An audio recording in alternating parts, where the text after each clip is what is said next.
परागण क्या होता है? पराग कण का वर्तिकाग्र तक पहुंचना परागण कहलाता है। आपको हम पढ़ा दिए थे कि ये है पराग कोश, इसमें छोटे छोटे कण भरे हैं जिसे हम पराग कण कहते हैं। तो पराग कण का इस मादा भाग का सबसे ऊपरी भाग को हम वर्तिकाग्र कहते थे। हम आपको बताए थे स्टिग्मा फ्लावर वाले पार्ट में। तो ये यहाँ से यहाँ तक पहुँचना क्या कहलाता है? परागण कहलाता है। अब ये इसी से ये प्रजनन करते हैं। अब देखिए प्रजनन ये लोग खुद से, ये डायरेक्ट यहाँ से यहाँ नहीं आ सकता है, इसके लिए किसी माध्यम की ज़रूरत पड़ती है।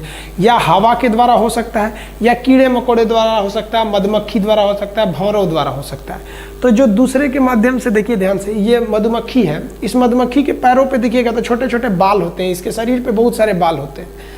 जब ये मधुमक्खी किसी फूल पर बैठती है तो उनके बालों में ये पराग कण चिपक जाते हैं, और ये मधुमक्खी उसी पे टहलते टहलते जब यहाँ वर्तिकाग्र तक पहुँचती है तो इस वर्तिकाग्र पर चिपचिपा पदार्थ होता है जिससे कि वो उसको चिपका लेता है, और इस प्रकार परागण की क्रिया संपन्न हो जाती है।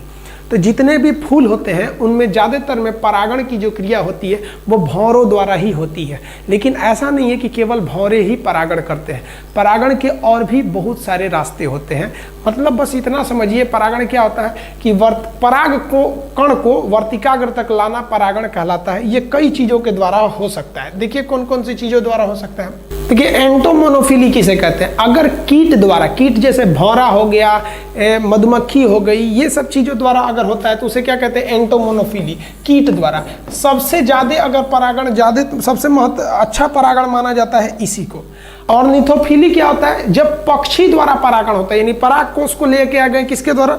पक्षियों द्वारा। अब ये मादा, ये क्या है? वर्तिकाग्र, और यहाँ पर है। यहाँ से अगर पक्षी द्वारा आ गया तो उसे क्या करते हैं? ऑर्निथोफिली।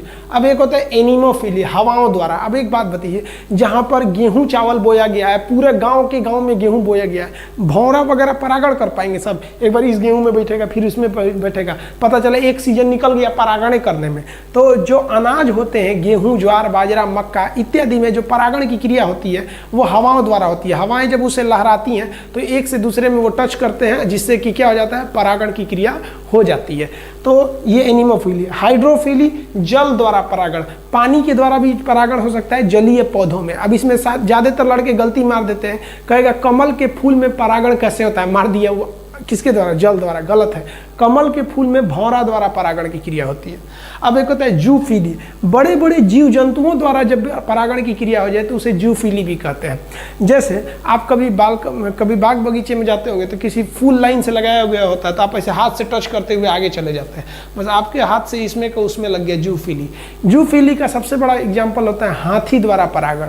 हाथी परागण कैसे करती है? दुनिया का सबसे बड़ा फूल है रेफ्लेसिया, 40 किलो का होता है। समझ में आया? दूल्हा जब जाता है ना, शुरू में तो परछावना होता है, फूल फेंका जाता है। कहीं गलती से रेफ्लेसिया फूंक दिया, बहारों फूल बरसाओ मेरा महबूब आया है, तो 40 किलो का फूल हाचाक से गिरेगा, मरिए जाएंगे वो। तो बड़ा फूल होता है रेफ्लेसिया। उसको हाथी उसमें से रस चूसती है तो उसके जो थुथुर होता है हाथी का उसमें लग जाता है, और उसी थुथुर से वो दूसरा फूल को छूती है, बस इसमें से उसमें चला जाता है। तो हाथी द्वारा किस में होता है? रेफ्लेसिया में। तो सबसे बड़े फूल में हाथी द्वारा, रेफ्लेसिया में। और सबसे छोटा फूल वोल्फिया, उसमें कीट द्वारा होता है। ज़्यादातर परागण कीटों के द्वारा होता है।